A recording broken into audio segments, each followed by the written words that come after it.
7 insane weapons people invented. 7. Hand mortar. Oh, what's that? Grenade launchers are too heavy and way too inconvenient to carry around? Yeah, we get you.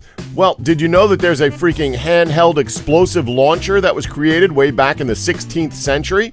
It begs the question as to why this hasn't been improved upon since then. Hand mortars are exactly what they sound like, a weapon that could be held in the hand and fire an explosive round over a large distance. This gun is exactly what would happen if a grenade launcher made love to a flintlock pistol. The user would light the fuse of a grenade and then put it into the barrel of the weapon before using gunpowder to fire it at the enemy. Now, yes, that's pretty primitive, but this is the 16th century we're talking about. Speaking of which, this weapon was used mainly between the 16th and 18th centuries, although it was not a common firearm.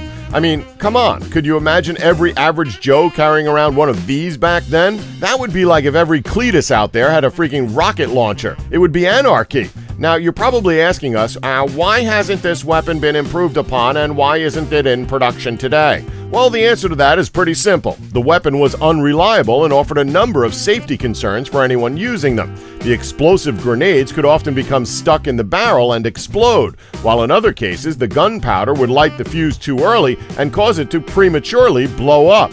It was just too risky to keep producing these guns and too risky to even improve on them. Regardless, this weapon is just nuts. 6.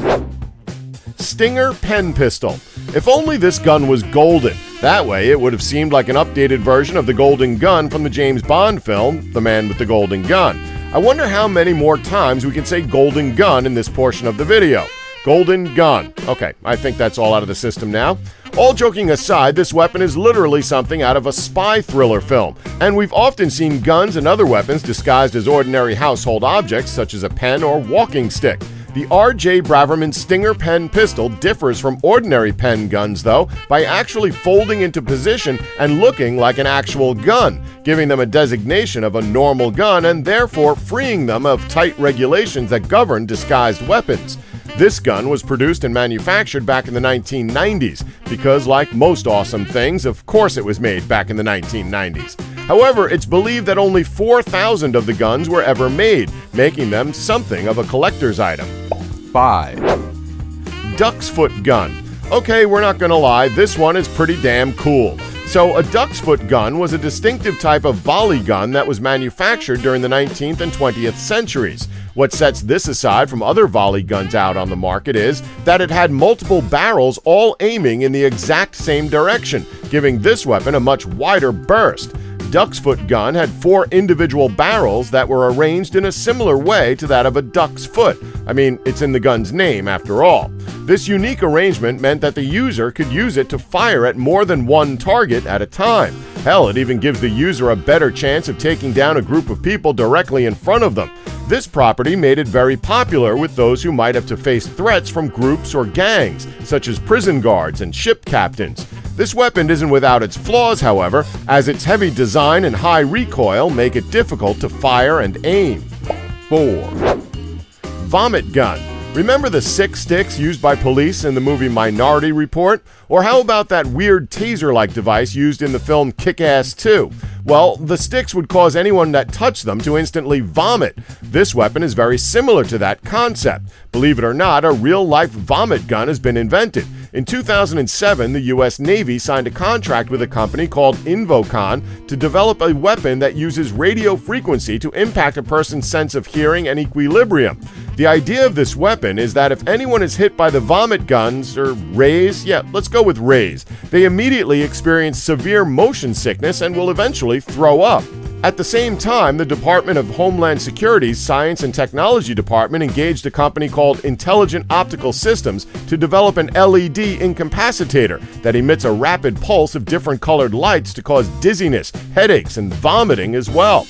Unlike most of the other weapons mentioned on this list, the vomit gun is viewed as a non-lethal means of subduing people and gaining the upper hand on enemy combatants. That and embarrassing someone you just simply don't like without hurting them physically.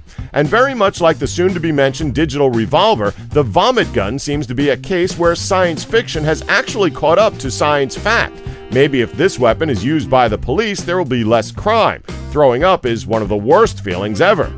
3, German Gustav railgun. Time to go back to a dark period in history to showcase one of the biggest titans used during the Second World War. Back in World War II, the Germans developed a number of different powerful weapons that they envisioned would help them to defeat the Allies and become the supreme military force on the planet. Some of the weapons they envisioned, and in some cases even invented, were downright mad. Things such as stealth bombers, spherical tanks, anti-aircraft rocket launchers, guided missiles, and even, quote-unquote, helped further the development of nuclear weaponry. They were all about innovation. However, this weapon was just downright mad, as they combined a large projectile weapon with an on-rails vehicle. We're of course talking about the Dora and Gustav rail cannons. They were the biggest cannons ever created and were so big that they had to be moved around in pieces and assembled in the desired location. With almost a 32-inch caliber and rounds that weighed in excess of 10,000 pounds, the cannons were capable of reaching targets more than 90 miles away and travel through 100 feet of dirt and rock. The Gustav gun was used only once, as the huge size and weight made them large targets and incredibly difficult to transport. 2, Pepperbox gun. Okay, this one is a little bit of a cheat, as it is fairly similar to the split-shot duckfoot gun, what with the multiple barrels on this device. But we figured that it's just different enough to be classed as its own weapon, and it's just too cool to leave off of this list. Much like any modern pistol, pepperbox guns hold multiple bullets for repeat firing. However, unlike those un-American pieces of trash you call revolvers, a pepperbox doesn't believe in sharing. Now, you're probably saying, what the hell are you smoking? Well, nothing, but thanks for asking. The pepperbox gun doesn't believe in sharing because the gun doesn't hold a clip of ammo. Instead, each individual bullet gets its own private barrel. No sharing required. Sharing is un-American, damn it! All jokes aside, however, this is a pretty damn cool weapon. It's almost like having a minigun in the palm of your hand.